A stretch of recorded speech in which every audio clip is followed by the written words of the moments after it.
null and void for the 3-hour period. Right.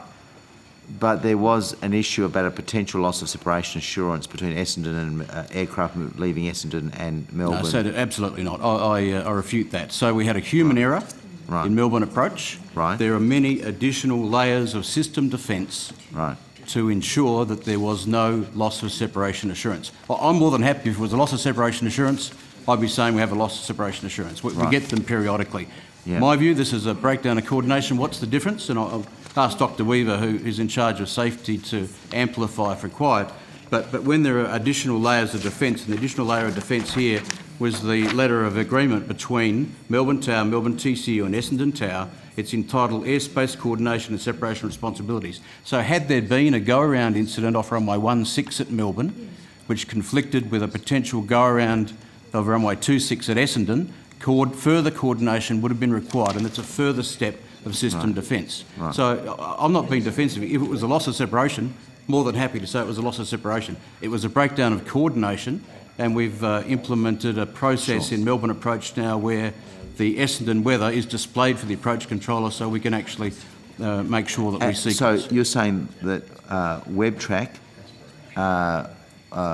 WebTrack, as imperfect as it is, might give us some indication? Absolutely. Senator, I would be happy personally to come here and take you through the WebTrack and talk you through the LOA and show you the circumstances. Right. We might need to do that because of the concerns that have been expressed. No, I'm more than happy. If it was more serious than it was, and human error is always serious, I'd be the first one to admit. All right. Can I just go to... but runway 16 was being used the whole time, is that...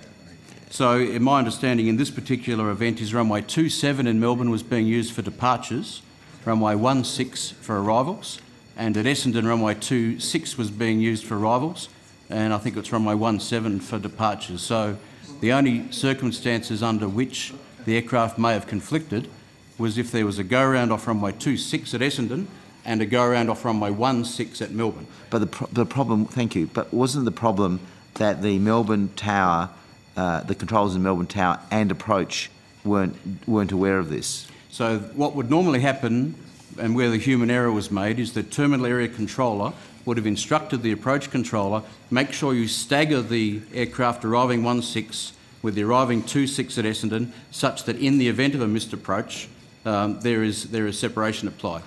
What I'm saying is there was another level of defence in that setup where even when that human error was made, had there been a go-around, I mean, the aerodromes are, I think, 11.3 kilometres away, but the there runway... would have been additional coordination. Sorry, but the concern I have that's been put to me is that the runway was wet with a tailwind.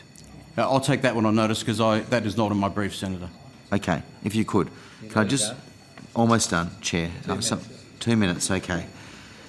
Referring to question on notice number 149, Air Services response was during this ground delay, it's 149, this is QON 149, air traffic controllers had the waiting aircraft in sight and on the ground radar screens at all times. What happens in fog and the controller can't see the aircraft, and has this happened previously? So, Senator, we've taken, I'll refer this to Mr Rodwell, but we've taken action to ensure that the strip display is corrected now and won't finish as per happened in the last event. Okay, maybe if that could be taken on notice, because I've got another minute.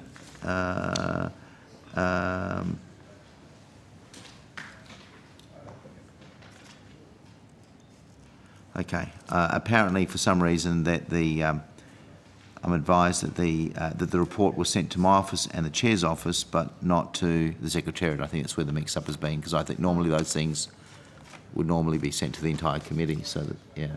I'm sure you'll have questions from the report, Senator. Yeah, that's fine.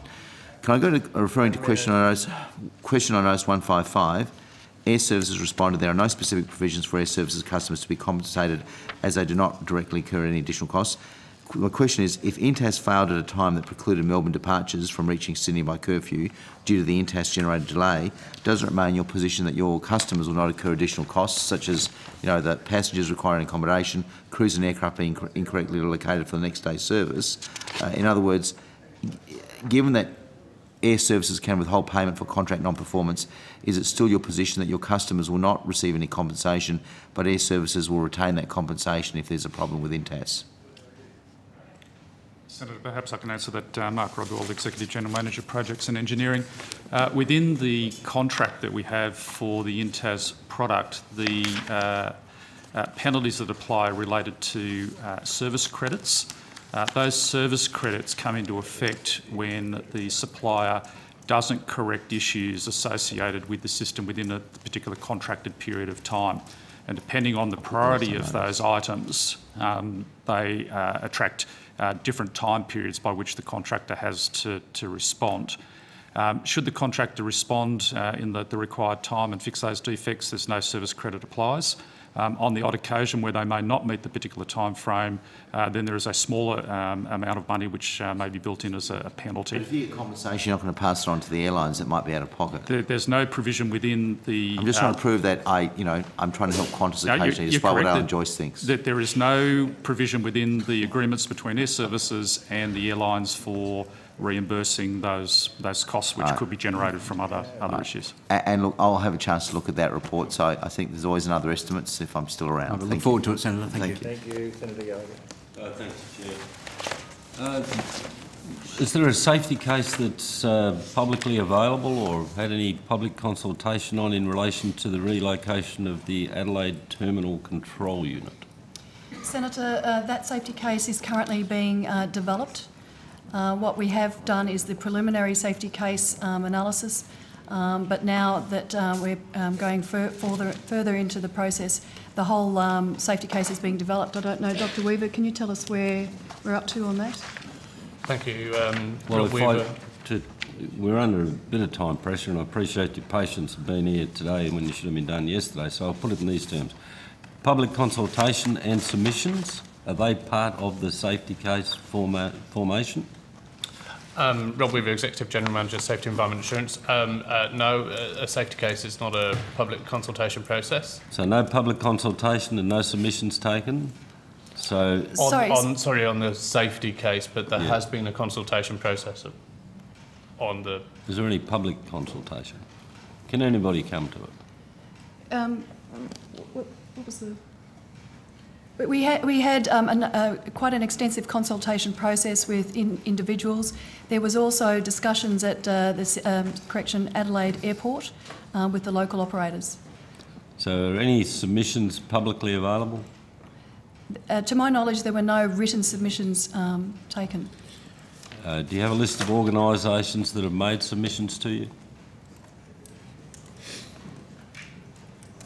We haven't had. Do you know who spoke to you about, or which organisations have made submissions? So, Senator, there have been no submissions taken, but there have been people consulted. I can provide you the list of the people that we have consulted. Okay, thank you. Will CASA get the final, or when will it go to CASA for final approval? Is there a date on that? Senator, in the execution phase, so sometime during 2016.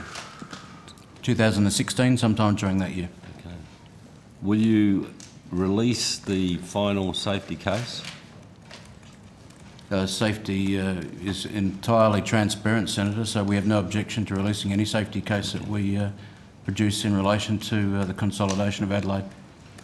I refer to a press release, Adelaide Air Traffic Control is safe and will remain safe, 18th of February 2015. That compares the Adelaide relocation to the Canberra and Gold Coast model.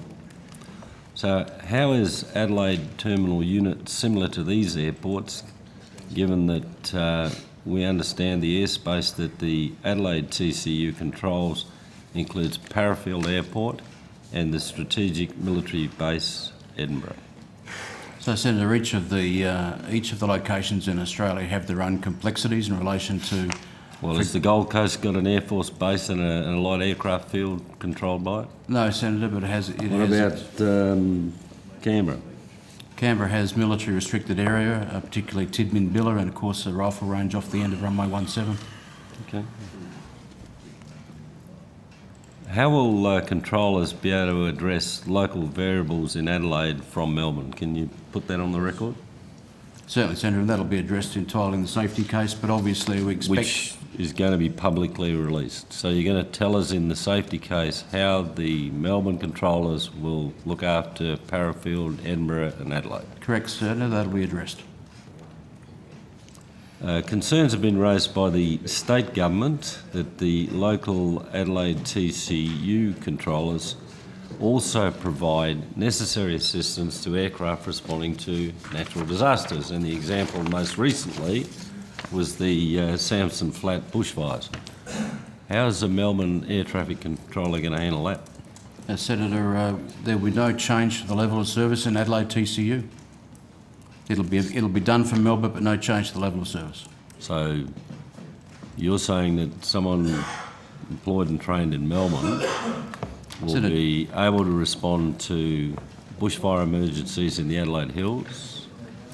And the specific example is Samson Flat, so there was obviously some aircraft operational activity around that.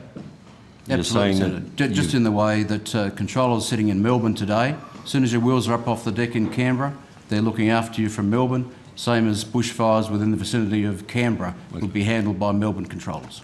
So obviously we're looking for complete transparency on your safety case and an examination of all of the potential aspects that should be considered in making your decision. Senator, I guarantee you'll have absolute transparency.